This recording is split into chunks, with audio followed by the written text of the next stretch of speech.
Hello everyone, and welcome to the first half of U.S. history. I wanted to take a minute to show you around our Canvas course so that you can see where everything is and all the resources that are available to help get you through the class.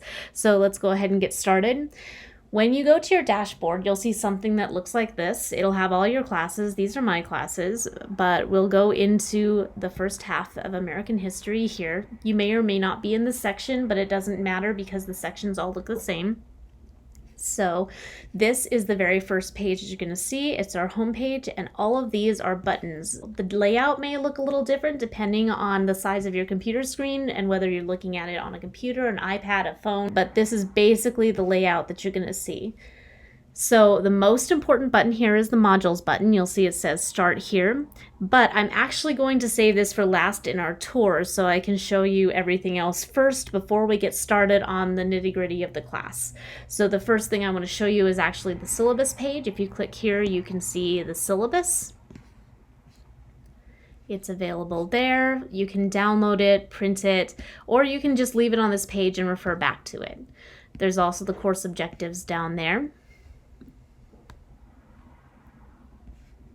I have a video library here for you to take a look at. This is not required, but it does have a lot of videos that I think you might find interesting. There's our course videos. There's Crash Course American History, which is great if you just need a quick explanation of American history and the different chapters that you're reading. And then in extras, I have just fun videos that relate to U.S. history that I think you might like. Like I say, none of these are required. It's all basically here for you if you are interested. Now, if there is a video that is required, it's going to be in your modules. Basically, everything that's required is going to be in your modules. For your group project, you're going to have to come here, and you'll see you have the Independence Debate project. If you click on that, you can see which group you're in, whether you're a loyalist, which means you're against independence, or a patriot, that's for independence. So let's go back to home. If you want to see your grades, you can click here, and it'll take you to grades. If you would like to ask a question of each other, I have this study group discussion. Again, this discussion is not required. It's here for you. So if there's something that you want to ask your other classmates, the only thing I ask is that you don't actually share work through here. You can collaborate on your homework assignments, but don't actually copy each other. That will show up in the plagiarism detector as plagiarism. All right, so let's go back to home. I'm not going to moderate that discussion, by the way. That's just for you, just for if you need that. All right, and then we are having a final paper in this class, and here are the instructions for it. You're going to need 5 sources for your research paper. 3 of them have to be from the NMSU DACC library. And so I have included links to the library and a step-by-step guide of how to find your topic at the library. You can use books, ebooks, journal articles, whatever you need as long as you get them from this website. I also have citation guides down here so you can see how to write a paper. How to write a paper is a PowerPoint that's going to tell you basically the different parts of the paper, what's expected, what you shouldn't do, and someday that will load. You also have APA style. A way to avoid plagiarism is by citing, so here's how to do it through APA style. There's also MLA style, and I want you to use the style that's in your major. And finally, Chicago style. So all of them will show you the different ways to avoid plagiarism. And here's the how to write a paper essay, which will show you what not to do. Please don't use I, us, we, first person, that kind of thing. Here's what you should do. Following directions is very important. Be sure that you save everything as .doc or .docx, not as .pages. That will not upload very well to Canvas. And here's the parts of a paper with examples. So basically everything you need is here. And if you want to see a prompt for exactly what the instructions are for the paper, that is also available here. So go ahead and click on that. That's right here. All right. So if you need any resources, this is the page to go to find it. So this is our student resources page. I have the phone number and website for the library here, phone number and website for the campus bookstore here. This is the best way to get your textbook. You will definitely need a textbook, and you'll need it pretty quickly. So go ahead and call the bookstore, go to the website. You can also try to find it online, but the important thing is to order it today and get it here right away. If you need student accessibility services, it's there. If you need a computer lab, I have phone numbers here. If you need Canvas support, the phone number is there. There's the Excite iPad initiative. So if you need access to an iPad, you can fill out an application for a free iPad right here.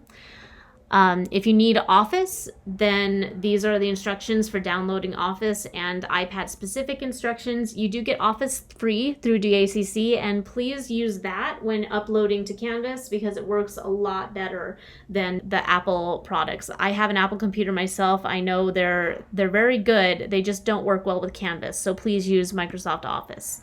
If you need a tutor, here are the numbers for that. So we'll go back to home. Now the last place I want to show you is my virtual office. So this has a bio for myself. It also has contact information. So if you need to contact me, please go ahead and use either this phone number, which is my personal phone number, my personal email, or my Canvas email. Now I would suggest that between the two you use my Canvas email. I'll get back to you faster that way and more reliably. The problem with my regular email is things tend to get buried because a lot of stuff gets sent there, and if I don't recognize your name, you might be harder to see. So if you use the Canvas email, I'll know exactly who you are, I'll know what class you're in, and I'll be able to get back to you much faster. If you need something right away, please text me. That's the fastest way to get a hold of me. I'll probably get a hold of you by text in about 2 hours after you send me the initial text. You do need to let me know what your name is and what class you're in, whether you text me or send it through my regular email. But if you have a project due at midnight and it's 9 o'clock at night, I'm probably not going to get to see that email before the project is due. So if you have a quick question right towards the end, sending me a text is really the best way to get a hold of me. So go ahead and do that. If you have a question for me that you think the rest of the class would be interested in, go ahead and look at this question and answer discussion here. And if you post there, I will get back to you, and also the rest of the class can see it. So if it's a general question about an assignment that you think the rest of the class would benefit from, this is a great place to put that. All right, so now let's say you're logging into this class for the first time and you don't need to go to any of these things. You just want to start the class. You go straight to modules. Everything you need for the class is right here. So everything I've showed you, those are good ways to get to it if you need it, just separately. But everything you need for the class is right here. So if you click Start here, you'll see I have a little welcome with the different parts to this section that we're going to be doing. If you go to the next part, you'll see we have introductions. And some of you have already responded, so thank you for that. After introductions, we have what is history and why should we care? And that's a video that's going to talk about the importance of history and is also a discussion. So then we're going to see our syllabus and the syllabus quiz. And in the syllabus, you'll see it does have the syllabus here in the module as well. So you don't actually need to go to the syllabus page to find the syllabus, because all the materials are right here. Next after that, we have our plagiarism quiz. And if you go through to the next, it'll take you to the very next module, which is the first chapter of your book. But each module is really supposed to be 1 week. So you can, even though you can skip from this module and go straight into the next one, this would be a good place to quit and come back to it next week. Think about this though, the due dates are the last day that you can turn something in. You can absolutely turn things in early. In fact, I encourage you to try and turn things in early and not wait till the last minute. And you can jump ahead, you can move forward in the modules. You just can't turn things in after the due date. And if you do, you'll end up with a late grade for what you turn in. So be sure to turn it in on the actual due date or before. All right, and so basically if you follow through with these modules, you will not miss anything, and you have to do the module from beginning to end. The assignments won't open unless you've read all the different parts of the module, so be sure to work your way through the module from the beginning to end. And that's why if you go at the assignments in a different way, they might not open. You'll see that if we go home, it'll show you the assignments coming up, and if you go to your syllabus, it'll show you a schedule of assignments down here.